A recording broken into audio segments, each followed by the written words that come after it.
Hello, কেমন আছো সবাই? আশা করি সবাই খুব ভালো আছো। আমিও ভীষণ ভালো আছি। Welcome to Kokkalis kitchen.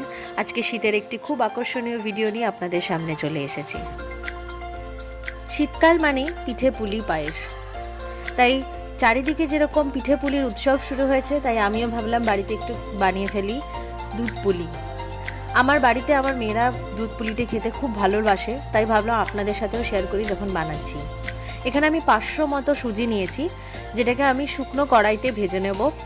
রঙটা বদলানো অবধি আমি অপেক্ষা করব। তারপরে রঙটা বদলে আসলে হালকা ব্রাউন মতো কালার হয়ে আসলে ওটার মধ্যে আমি 1 লিটার জল দিয়ে দেবো।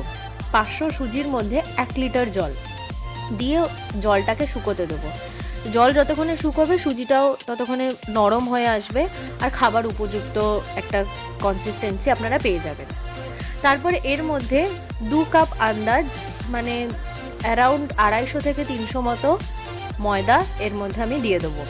দিয়ে এটাকে ভালো করে নাড়বো কম আঁচে। আঁচটা কিন্তু কম করে রাখবেন, সিমে রেখে এটা ভালো করে নাড়বো। নাড়লে একটা আটার মতো একটা মণ্ড তৈরি হয়ে যাবে, যেটা দিয়ে আমাদের পুলিটি বানাতে খুব সুবিধা হবে। আমরা সব বাঙালিরাই বোধহয় শীতকালটায় এই পাটালি গুড়ের জন্যই অপেক্ষা করে থাকি। আমি এখানে মোটামুটি 400 থেকে 500 মতো পাটালি গুড় নেব। 2টো মাঝারি সাইজের নারকেল নিয়েছি, তো সেই আন্দাজ আমি গুড়টা নিলাম।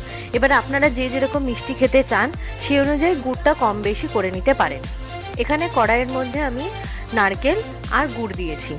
গুড় দিয়ে ভালো করে জিনিসটাকে মিক্স করে নেব ভেতরের পুরটার জন্য। এবার পুরটা নারকেল নাড়ুর মতো অত স্টিকি হবে না, একটু ঝরঝরে হবে।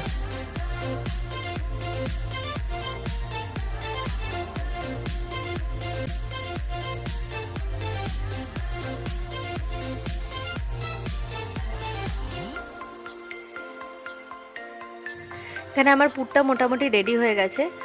মোটামুটি এরকম একটা কনসিস্টেন্সি আসলে আপনারা বুঝবেন পুরটা তৈরি।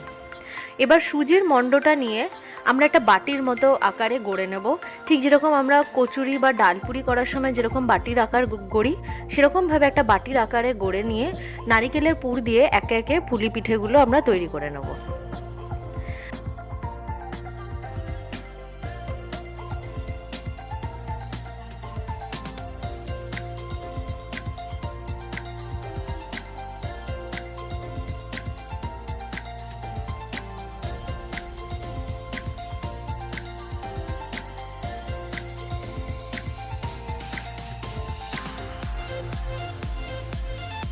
আমার হাফ কিলো সুজিতে মোটামুটি 50 থেকে 55 খানা মতো পুলি কিন্তু তৈরি করতে পেরেছিলাম আমি। তো সেই অনুযায়ী আপনারা একটা আন্দাজ করে নিতে পারেন। এবার আমি 50 থেকে 55 খানা পুলি পিঠের জন্য 2 লিটার মতো দুধ আমি একদিকে জাল দিয়ে নিয়েছি। তার মধ্যে আমি 250 থেকে 300 গ্রাম মতো গুড় আমি এখানে অ্যাড করলাম, করে এটাকে ভালো মতো ফোটাচ্ছি। আমি আরেকবারও বলছি, আপনারা মিষ্টি যেরকম যে খাবেন সেই অনুযায়ী কিন্তু গুড়ের কোয়ান্টিটিটা কম বেশি আপনারা করে নিতে পারেন। দুধ এখানে ফুটে যাওয়ার পরে একে একে আমি পুলি পিঠেগুলো দুধের মধ্যে দিয়ে দেবো। এবারে পুলি পিঠেগুলোকে আমি একটা করে উত্তার খেতে দেবো। গরম গরম পুলি পিঠে তো অবশ্যই খেতে ভালো লাগে, কিন্তু আমার মনে হয় এগুলোকে 4-5 ঘন্টা মতো ছেড়ে দিন। দিলে পুলি পিঠেগুলো দুধটাকে অ্যাবজর্ব করে নেবে, তাহলে আপনাদের খেতে আরও বেশি ভালো লাগবে। আপনাদের কাদের কাদের পুলি পিঠে ভালো লাগলো অবশ্যই কমেন্টে লিখে জানাবেন। শীতকালটা কেমন কাটছে সেটাও জানাবেন। আপনাদের সাথে আবার পরের একটি নতুন রেসিপি নিয়ে অবশ্যই দেখা করব।